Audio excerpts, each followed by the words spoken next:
Values in the workplace are important because you need to know that you can trust the person that you work with. A lot of businesses, their only value is the bottom line.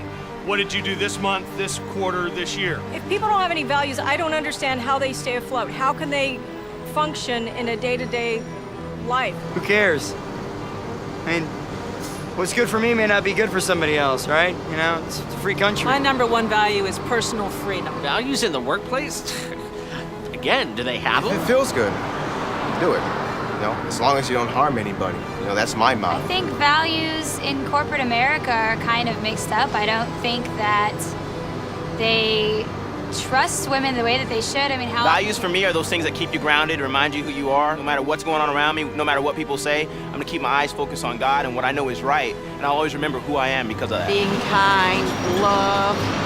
We can love everybody. People are very lovable. All we have to do is find out. One time I worked for a $36 million a year business. They're out of business because they didn't treat their employees well, and in turn, that means that they didn't treat their customers well. The world craves leadership and stability.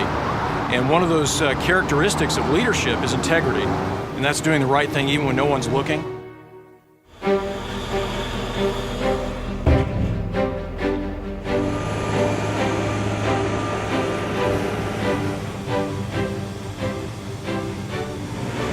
Proud of that. And what I'm most proud of is these values and the processes that go with these values that I believe have made this company what it is today.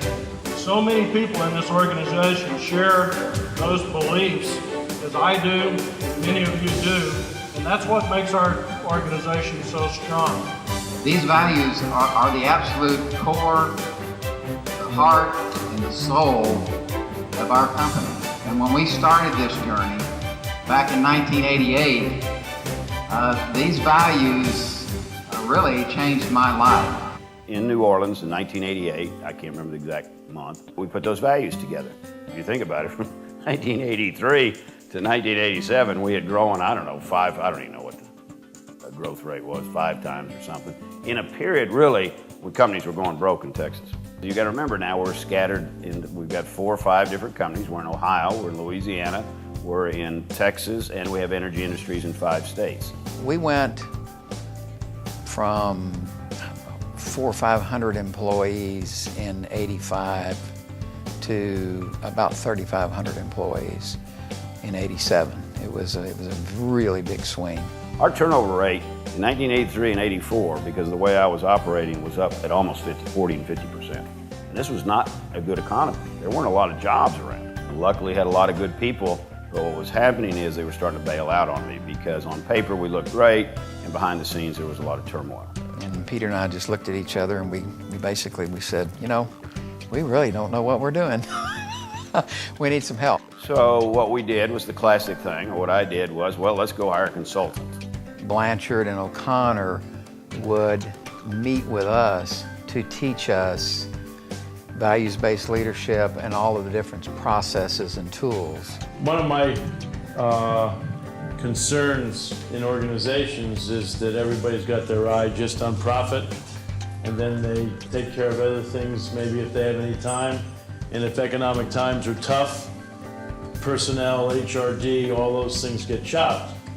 And so it seemed to me, if you're in a race for the long run, rather than starting with results and then backing up to what are your practices to get those, if we could start with the whole area of values and find out what you really value, that is a better starting up point. And I think this is important to talk about because this was kind of the catalyst for what we are today, which is a values-based organization. And any organization, you have to focus on your critical success factors. There are certain things that are critical to our organization that we need to focus on, that are factors that will make us successful. And the very first is values-based leadership culture. It's clarifying what you really truly value, your core values. And we came up with 5 values: ethical, success, excellence, commitment, and dynamic. So then Alan put a work group together to define the words. And if you look at it, that's what really makes these words mean something. Because what was happening already, we weren't into it 2 or 3 months and people were arguing, well, what is ethical? Well, how do you really define success? You clarify those, and then that's how you want to do business. And then the next thing you do is you assess how you're really operating against what you say you value. These values are our beliefs, they're our guidance. It's made my job very easy to have these in place because I simply say, this is the way we're going to operate. It's just a culture that allows you to work together cohesively as a team, because when you have integrity and honesty and trust, you can move an organization of 2,000 employees along together very, very effectively. And operating in that fashion, which many companies don't, I think differentiates us from everyone else. It has led to our success, and our success has opened the doors for opportunity to acquire other companies like DAR.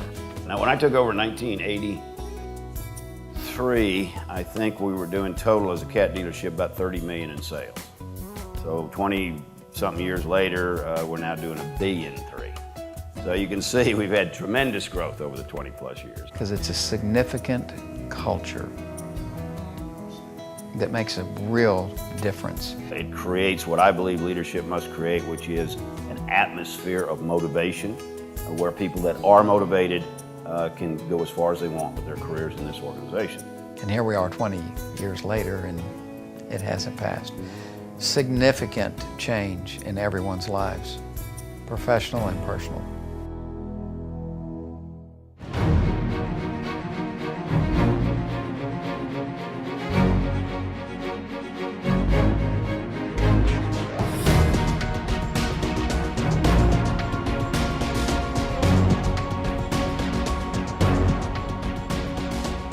Well, values are the cornerstone and the foundation of our entire company.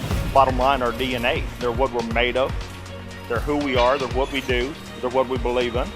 They're what we stand for. Values have to start with Peter Holt. It has to start at the top and work its way down. These values continue from the time I step foot here in the morning, even until when I go home. And we know as long as we practice our values, we're going to have support of the company.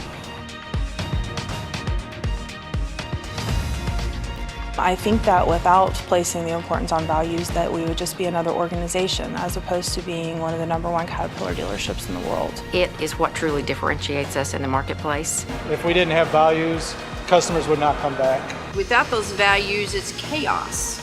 You don't have anybody being nice to each other, and particularly to the customers. And there's too much competition out there, and you got to have an edge on them. And having values that you can depend on is one of those edges going to help you.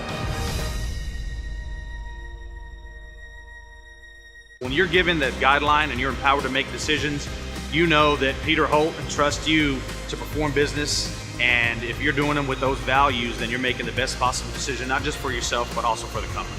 We quote repairs for customers all the time, and we don't have discussions about whether or not we're trying to gouge people. When we give someone a quote, customers know from dealing with us in the past that that's what needs to be repaired. Just here last week, we had a job coming in, and we did some repair work on it. The customer wouldn't have never known that we just damaged one of the pins.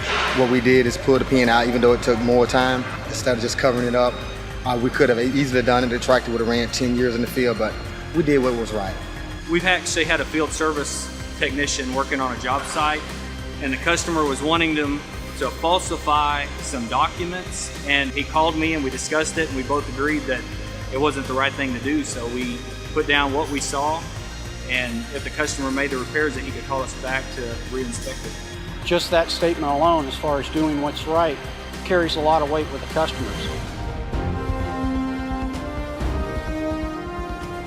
Wherever I've worked before, they've never had a value system the way HOLT does. The last place that I worked at had a set of values, mission statement, and everything that was hanging on the wall, and that was about it. They kind of did what was best, and the #1 thing was profit. They speak values and they speak missions and visions, but I noticed that when it was time, crunch come down, or we have an opportunity to circumvent or bypass those values, they do.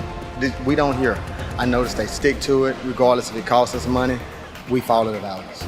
HOLT Caterpillar here in Texas is going to be a legend in the field service or in the service industry because of the way they took the time to invest in their employees. You know, there's a saying that, you know, find a job that you love and you won't have to work another day in your life. I think is how it goes.